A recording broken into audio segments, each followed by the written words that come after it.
Everybody asked me how much this build cost. So I finally added up every receipt, and I gotta be honest, the total kind of surprised me.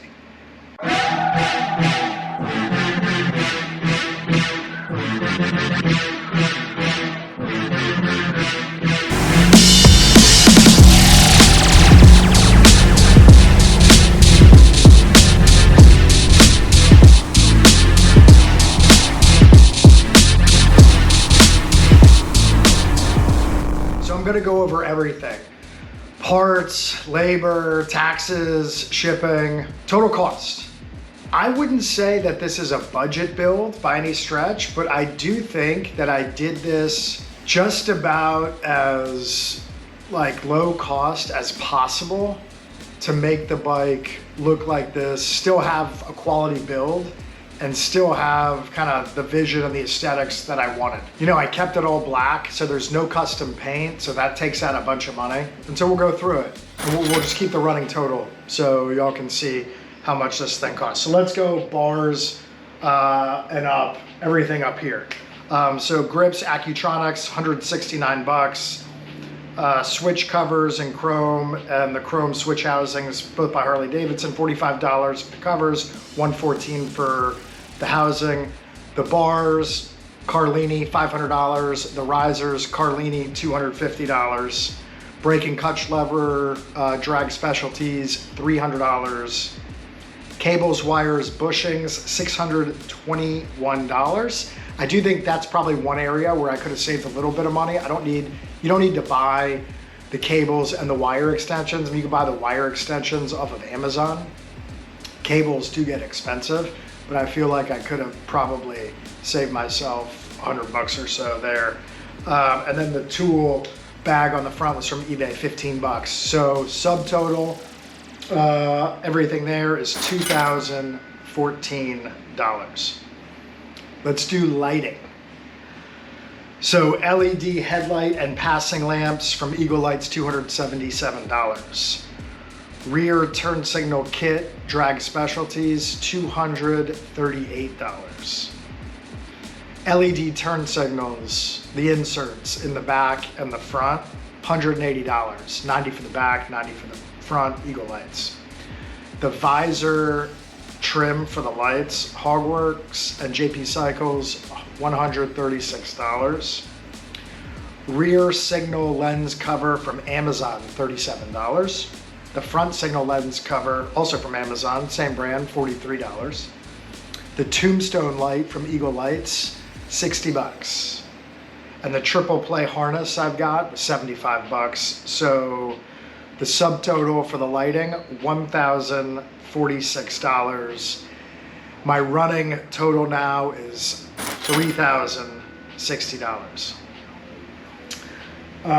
Let's go gas tank, seat. So the gas cap and gauge, $237 from Harley. The LaPera seat, $373. The seat bolts from eBay, 20 bucks. Subtotal, $630. I'm now at a running total of $3,690. All right, let's do exhaust. Obviously important. Freedom headers, $520. Slip-ons and brackets, the fishtails from Steady Custom Cycles, $583. New gaskets for the exhaust, $17. Subtotal for the exhaust, $1,120. My running total now, $4,810. All right, now on to an expensive part. Wheels, tires, rotors from DNA Specialty, $2,600. You got to spend money on the wheels. It's hard to go low budget on those. They do really, there's an integral component of the look of this bike. So it's expensive, but that is what it is. Chrome forks from Willie Shiny, the exchange program, $260. I could say maybe the best spent $260 on this bike. Front lowering kit, $145. And the front fender trim, $114. Subtotal $3,119. Now I'm at a running total of $7,929 in parts. I did keep the stock front fender, so that's some money saved. The rear fender, also a little bit of money saved because I did go with the Advent Black rear Cholo stretch fender. That was the least expensive option that I found for a stretch fender. That was $474 painted vivid black. The bolts for the struts from DIY Customs on eBay, $70. Subtotal $544. That puts me at a running subtotal of $8,473.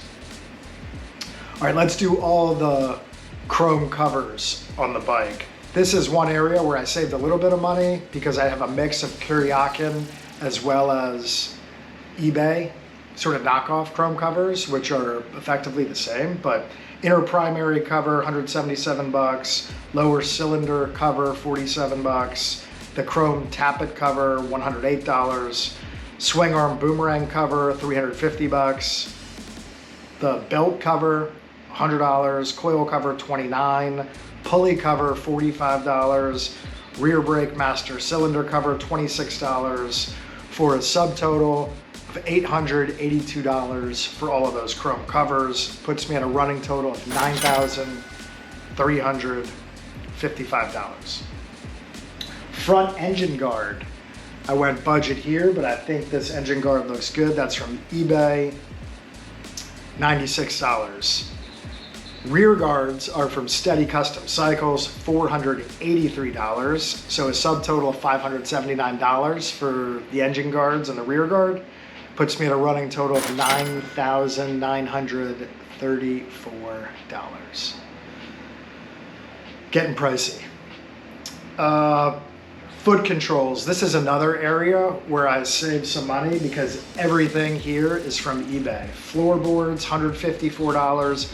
Brake pedal, $22. Shifter peg, $34. Highway peg mounts, 30 bucks. Highway pegs, 22 bucks. Subtotal, $262. I mean, you can buy floorboards for $600-700 plus.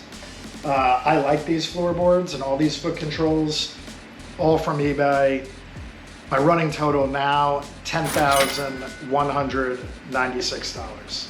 License plate, Kuryakin plate mount, $21. License plate frame from Kuryakin, $203. My painted license plate's 100 bucks. Subtotal $324. I'm now at a running total of $10,520. Last project that was on the bike, and also one of the more expensive projects, Platinum Air Ride, $1,535.